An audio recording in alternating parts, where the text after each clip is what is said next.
Sleduj, ako schudnem 27,2 kg a zmením svoj život k lepšiemu. Ale ne, čo sa bude dneska diať, mám taký update zo svojho karnivoru a to je, že som sa vážil, teraz včera myslím, a pravdepodobne súdim na základe tých čísel predtým, pred, ja neviem, 2 mesiacmi. Klesla mi váha o nejaké 3-4 kg, veľa z toho aj cukor, to beriem, čiže asi pravdepodobne to niečo so mnou robí. Uvidíme, čo za tých 30 dní na konci mesiaca, ja neviem, teraz sú to asi 2 týždne. A uvidíme, čo bude na ten 30. deň, koľko to bude. Takže vám dám echo ešte priebežne. To je jedna vec. Druhý update je, že ak vidíš, som v jednej miestnosti, dočasne, možno na furt, neviem, není to dobrá akustika, má toto nasvietené freestyle, mám tuto také jedno svetlo od kamaráta a vzadu mám také svetelka vianočné, čo som mal na stromčeku tento rok, čiže to je druhá vec. A tretia vec je to, že zajtra, respektíve neviem, kedy to dám von. A to mi nevychádza. Takže nejaký deň budeme taký spoločenský cheat, idem na jeden event. A budem sa tam síce snažiť jesť mäso výhradne, ale určite to budem musieť porušiť tým, že tam budú tie veci korenené a tak ďalej v nejakých omáčkach. Bohužiaľ, aj taký je život, aj taký je futbal, musím sa s tým zmieriť, takže toto sú také asi 3 veci na začiatok. A klamem, lebo ešte jedna vec, že tie videá budú v menšej kvalite, budú v HDčku, lebo to posledné, čo som točil, alebo to prvé a nahrával, tak to trvalo tak 27 dní. Nemám na to nervy, lebo to je strašne dlho sa to exportuje a je to podľa mňa zbytočné na to, že tam je iba moja prenádherná tvár, takže to bude v takejto kvalite. Uvidím potom inokedy, čo sa s tým dá robiť. A až teraz ideme na to, čo som chcel. Dneska by som chcel rozobrať takú zdĺhavejšiu tému, ale dáme ju asi na 2 časti, možno aj na 3, uvidíme, kto videl, lebo nechceme to mať zase 30 minút. Skúsim to spraviť tak, neviem, 10-15, už nech sa podarí. A tou témou dnešného videa sú potraviny, ktoré by si mal v karnivore konzumovať. Alebo teda možno nie mal, je to na každom. Ja som si spísal takých 5 na toto video, ktoré ja konzumujem. Sú to podľa mňa, a nielen podľa mňa, ale aj podľa veľa odborníkov, sú to potraviny, ktoré sú veľmi prínosné pre človeka a pre to fungovanie tela. Môžeme ísť na to. Číslo 1. Už asi tušíš. Je to mäso. Ideálne je mäso si kupovať u mesiara alebo z nejakého dobrého zdroju, nech je to mäso čo najkvalitnejšie. Ako áno, bohužiaľ, keď nemáš inú možnosť, alebo nemáš taký kapitál, nemáš také financie, tak sa musíš uspokojiť aj s tým supermarketovým mäsom.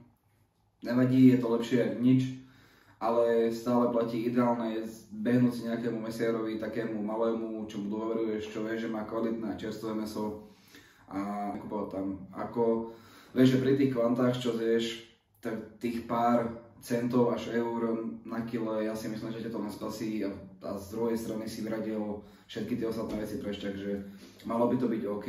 Úplne najideálnejšie by bolo kupovať tie grass-fed mäsa. Ja vôbec neviem, či sa to na Slovensku nejak dá kúpiť, ale neviem, či to dobre vyslovujem, ale v princípe, skratke, je to mäso, ktoré je dobre krmené, to zviera je dobre krmené, je krmené trávou, není dokrmované. Čiže to je taký základ, čo by si mal pri tom mäse. Tých druhov mäsa je dosť, vieš ho striedať, je to fakt akože, podľa mňa je tam celkom veľká škála toho, čo si vieš dať. Neodporúčam, alebo odporúčam skôr menej kupovať kuracie morčacie a také tie mäsa bez tukov, naopak, skôr by som kupoval tie s tým tukom, keď už pre nič iné, tak pre tú energiu. Lebo ty ten tuk potrebuješ, nemáš cukry, takže ten tuk je pre teba dosť potrebný a radšej by som kupoval také akože tučnejšie mäso, to možno nazvem. Chápeš? A ďalšia vec, asi každý vie, ten kto nevie, tak ja neviem, čo si robil na biológii, ale primárne čo mäso je, tak je zdroj bielkovín určite, potom aminokyselín, zinku, železa, B12, rôznych živín a vitamínov, ktoré sú pre teba veľmi prospešné, čiže to je asi jednoznačne, si myslím. Musím sa prestať húpať na tej sliečke, jak retardovaný, sorry. A ideme na 3. Číslo 3. Ryby a iné morské zvierence. Akurát, že ne číslo 3, ale číslo 2. Že rekapitulácia. Číslo 2. Ryby a iné morské zvierence. Ryby by podľa mňa mali byť veľmi podstatná časť toho karnivoru, a to z dôvodov nasledujúcich. Okrem toho, že sú dobrým zdrojom bielkovín, vápnika a iných prospešných živín, sú hlavne zdrojom omega-3. Je fakt dôležité si tú hladinu trocha ustrážiť, ten pomer omega-6, omega-3, lebo tie omega-6 sú fakt taký rýchly ku kardiovaskulárnym chorobám, ako ono sa to nezdá a nejak sa to nehovorí, ale to je proste fakt. Hlavne my, že v Európe a v Amerike máme ten pomer otrasný, že to je fakt zlé, ako my sa stravujeme. Taký ten odporúčaný pomer od rôznych odborníkov, vedcov, doktorov je vlastne, že pomer B6, B3 je ideálne, aby bol pod 5:1. Hej? A ja som si dokonca zapísal dneska, čo som sa dočítal v nejakej štúdii, pomer v Európe je 12:1, čo je už celkom extrémik. V Spojených štátoch to je, že 23:1, to je enormné.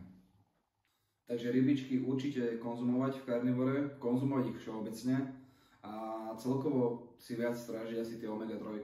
Ale zasa pozor, pri tých rybách by som bol asi ešte viac ostražitý, jak pri tom mese, akože kde ho kupujem a aké kupujem, lebo je pravda, tie ryby v supermarketoch väčšinou majú strašne veľa stopových prvkov, tých ťažkých kovov, mikroplastov, a asi to není úplne ideálne sa týmto žgať, že na ten úkor tej omega-3 neviem, či to má úplne tú cenu. A teraz už ozaj číslo 3, alebo teda tretia potravina, veľmi podstatná, veľmi dôležitá, a to je orgány. Respektíve to sú orgány. Tu sa asi veľa ľudí zhrozí, Pane Bože, orgány, Ježiši Kriste, len to nie, ó Kriste Bože, ó Dio. Ale áno, orgány. Myslím také tie orgány typu pečienka, srdiečka a iné a ďalšie. Orgány sú už dnes označované ako superpotraviny, a to presne preto, lebo majú veľmi vysoký obsah aminokyselín a obsah vitamínov, ako sú vitamín A, vitamín E, vitamín D, vitamín K, vitamín B a tak ďalej. Je ich dosť, neviem to všetko vymenovať, ani sa mi to nechce všetko menovať. Dá sa to nájsť na internete úplne v pohode, je toho fakt hojne. A tiež draslík, vápnik a železo. Veľa železa a na základe mojej drobnej rešerši asi najviac celkovo z mesa. Že majú najväčší obsah železa z celej tej živočíšnej ríše z tejto stravy. Číslo 4. Vajíčka. Vajíčko odložím. Čiže vajíčka. V prvom rade sú veľmi dobre tráviteľné, lebo vajíčko je v podstate len nejaký drobný tuk, bielkovina a voda. To je skrátka asi celé vajíčko. Vysoký podiel bielkovín, lebo to je v podstate iba bielkovina, alebo viac menej bielkovina. Nejaké prospešné tuky, nechcem hovoriť koľko, ani som si istý tým číslom. A potom určite aminokyseliny, minerálne látky, vitamíny, D, A, B12 a určite dáme toho viacej. Je to super snack, je to super v podstate príloha. Takže vajíčka by som určite zaradil do stravy na karnivore. Asi nie v nejakom obrovskom množstve, určite si tam ale miesto nájdu, alebo by si mali nájsť podľa mňa. A taký fanfektík, obsahujú cholín, ktorý prispieva určite k zníženiu rizika tých kardiovaskulárnych, teda srdcovo-cievnych ochorení a pomáha dobrému fungovaniu pečene a dobrému fungovaniu mozgu a nervového systému v tele. Takže vajíčka, áno. Jedine, že by si mal problém s cholesterolom, vtedy asi úplne nie. Lebo v tom žlúdku je cholesterol a plus, a tým sa dostanem aj k peťke, tak obsahujú kolagén. Vlastne to, čo je okolo toho vajíčka, medzi tou škrupinkou a bielkom, tak tá membrána je v podstate kolagén. A číslo 5 je ani nie tak potravina, ako skôr potraviny s obsahom tejto látky, a to je kolagén. Veľmi veľakrát, čo som tak postrel, sa stáva tým ľuďom na karnivore, že ho majú nedostatok a dá sa to ošetriť podľa mňa celkom v pohode, celkom jednoducho. Záleží ako komu, možno niekomu tá varianta nebude úplne vyhovovať, ale dá sa to. Určite treba zaradiť aj také potraviny a suroviny, kde ten kolagén je a je ho tam dosť. A to sú napríklad tieto. Ako som spomenul, membrána vo vajíčku, ďalej sú to chrupavky. Veľa ľudí je z toho znusených, ale je proste fakt, že tie chrupavky sú veľmi, veľmi obsiahle tým kolagénom a sú veľmi dobré pre tvoju kožu, vlasy. Také tie kožoidné blany, napríklad na bravčových rebrách, to veľa ľudí odrezáva. Musíš sa s tým zmieriť, lebo ti to bude chýbať jednoducho. Potom, samozrejme, koža, asi z každého zvieraťa, to je úplne jedno, z ktorého proste v koži je toho extrémne veľa. A asi potom také tie špiky, a neviem, asi je toho viacej, ale určite tieto 3, alebo respektíve 4, čo som povedal, tak sú veľmi podstatné a z toho najviac tie chrupavky a tá koža. To je fakt také overené, zaručené a mal by si to papenkať. Iné takéto pikošky ti poviem na budúcom videu. Ďakujem všetkým, čo si to pozreli do konca, všetkým, čo dajú subscribe, like, zvonček, sharenú to. Poteší ma to určite. A to je vše, přátelé. To je, to mám přece říct já? Tak to řekni.